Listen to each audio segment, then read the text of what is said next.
উত্তর চব্বিশ পরগনার বসিরহাটে বিজেপির পরিবর্তন যাত্রা অনুষ্ঠানে বক্তব্য রাখতে গিয়ে উত্তরাখণ্ডের মুখ্যমন্ত্রী পুষ্কর সিং ধামি, সভাপতি সুকান্ত মজুমদার, লকেট চ্যাটার্জি, রুদ্রনীল ঘোষ সহ অন্যান্য নেতারা উপস্থিত ছিলেন। অনুষ্ঠানে বাংলাদেশে উদ্বাস্তু মতুয়াদের নাম ভোটার তালিকা থেকে কাটা যাবে না বলে আশ্বাস দেওয়া হয়। বক্তারা মমতা বন্দ্যোপাধ্যায়ের বিরুদ্ধে বাংলাদেশি শাহজাহানকে প্রশ্রয় দেওয়ার অভিযোগ তোলেন। সুকান্ত মজুমদার কবিতা আবৃত্তি করে বলেন, শেখ শাহজাহানকে শিক্ষা দিয়েছে হিন্দুদের জমি দখল করেছে, যে বাদরগুলো ঘুরে বেড়াচ্ছে তাদের লেজ কাটা যাবে। বিজেপি নেতারা বসিরহাটে একাধিক নেতার বিরুদ্ধে দুর্নীতির অভিযোগ তোলেন এবং 2026-এ পরিবর্তন আনার আহ্বান জানান। Bureau report, রাতদিন news network.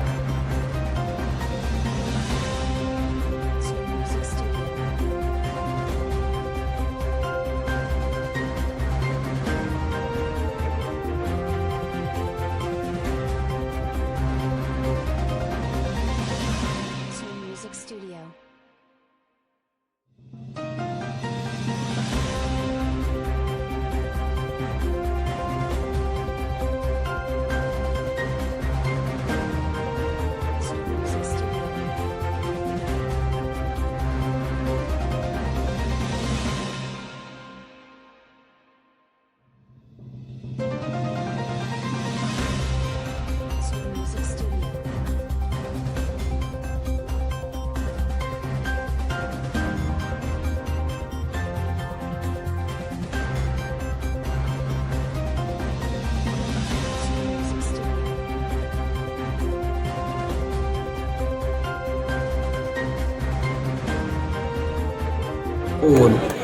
এবার নয় 21-এর ভুল, বসিরহাট জুড়ে শুধুই পদ্ম ফুল।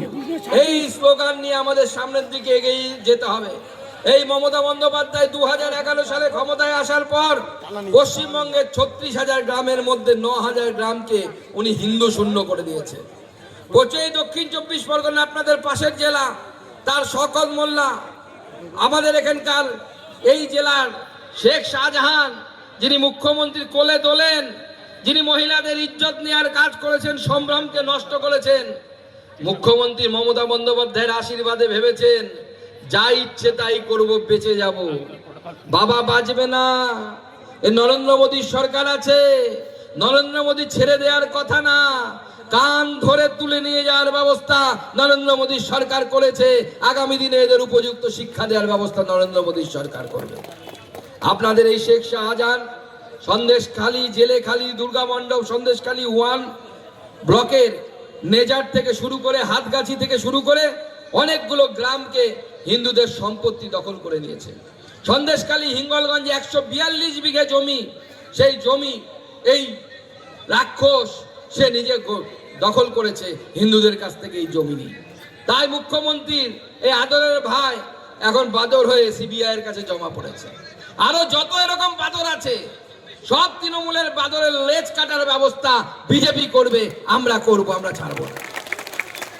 অনেক লাফাচ্ছ এই ডালে ও ডালে সে ডালে, তবে যে ডালে যাও বিজেপির খাঁচায় যদি একবার ঢোকো, ওই খাঁচা থেকে বাপু আর বেরোতে পারবে না, ওই খাঁচার ভেতরেই শেষ পর্যন্ত থাকতে হবে।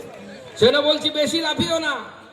আমরা মনে রাখবেন, আমরা সন্দেশখালী থেকে এই লাস্ট লোকসভা নির্বাচনে, আমি বলছি কেন, 21-এ আমাদের এখানে কোনো ফুল ফোটেনি, কিন্তু এবার সন্দেশখালীতে আমরা 8,000-এরও বেশি ভোটে লোকসভাতে এগিয়ে আছি। আর এসআইআরে বাদ পড়ে গেছে 14,592 নাম। আমরা 8,000-এ এগিয়ে, তার উপর 14,000 নাম বাদ পড়ে গেছে। এর 50% নামে তৃণমূল ছাপ্পা মারত। তৃণমূল আপনার বাবার ভোট দিয়ে দিত, যে মারা গেছে, হয়তো আপনার মা হয়তো আজ থেকে 5 বছর আগে মারা গেছেন, গত হয়েছেন, স্বর্গবাসী হয়েছেন, তার ভোট তৃণমূল এসে ছাপ্পা দিত। এবার ছাপ্পা দিতে পারবে? দিতে পারবে? লিস্টে যদি নাম না থাকে কার নামে ছাপ্পা দেবে? ছাপ্পা এবার নেই, লিস্টে নাম নেই। জনগণ তৃণমূল কংগ্রেসকে এবার ধাপ্পা দেবে, সেই দিন আসছে, সেই ধাপ্পা দেওয়ার দিন আসছে। জনগণ ধাপ্পা দেবে। পশ্চিম ভারতবর্ষের বিজেপির মুখ্যমন্ত্রী আছে, কিন্তু এই রাজ্যে পরিবর্তন মানে কি? এই রাজ্যের মুখ্যমন্ত্রীর পদে বিজেপির মুখ্যমন্ত্রী বসার মানে কি? এই রাজ্যে বিজেপির মুখ্যমন্ত্রী বসার মানে বাংলাদেশ থেকে এসে একজনও উগ্রপন্থী এই রাজ্যে ঠাঁই পাবে না। এই জন্য ভারতীয় জনতা পার্টির সরকার দরকার।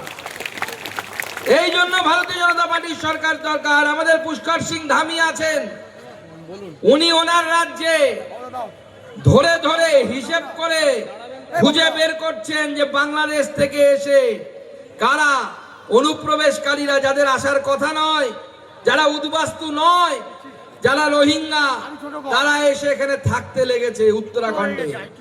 উনি সবাই কানটা ধরছেন, কানটা ধরে সোজা ফেরত পাঠানোর ব্যবস্থা করছেন। বিজেপির সরকার পশ্চিমবঙ্গে এলে কি হবে? আমরাও কানটা ধরবো, ঘাড় ধাক্কা দিয়ে বাংলাদেশের মাল বাংলাদেশে পাঠিয়ে দেব। আর যারা হিন্দু উদ্বাস্তু আছেন, মতুয়া আছেন, নবশূদ্র আছেন, তাদেরকে এই মঞ্চ থেকে আশ্বস্ত করছি, আপনাদের ভয় পাওয়ার কোনো কারণ নেই। এই দেশে আপনি যদি উদ্বাস্তু হয়ে এই দেশে প্রবেশ করেন, এই দেশের প্রতি, এই মাটির প্রতি সুকান্ত মজুমদারের যতখানি অধিকার আছে, আপনারও ততখানি অধিকার আছে। আপনি এই মাটিতেই থাকবেন, এই মাটি আপনার। আপনাদের ভোটার লিস্টে নাম বাদ চলে গেছে, কিছু হয়েছে, চিন্তার কিচ্ছু নেই। আমরা আছি, বিজেপি আছি, একজনের উদ্বাস্তুর নাম ভোটার লিস্ট থেকে কাটা যাবে না, যাবে না, যাবে না। আমরা তাদের ব্যবস্থা করব। বন্ধুগণ, তাই আগামী এই নির্বাচন অনেক গুরুত্বপূর্ণ নির্বাচন। এই নির্বাচন আমাদের মাথায় রাখতে হবে, 21-এর নির্বাচনে আমরা এই বসিরহাটে একটিও পদ্ম ফুল ফোটাতে পারিনি। এবার আমাদের যাত্রার প্রথম সভা, নর্থ 24 পরগনার যাত্রার প্রথম সভা এই হিঙ্গলগঞ্জ বিধানসভা থেকে হচ্ছে। হিঙ্গলগঞ্জের ভোটে গতবার আমরা হেরে গেছিলাম, কিন্তু এবার ভুল করলে চলবে না। এইবার এই হিঙ্গলগঞ্জে সবার প্রথমে পদ্ম ফুটবে, পদ্ম ফুটবে, পদ্ম ফুটবে।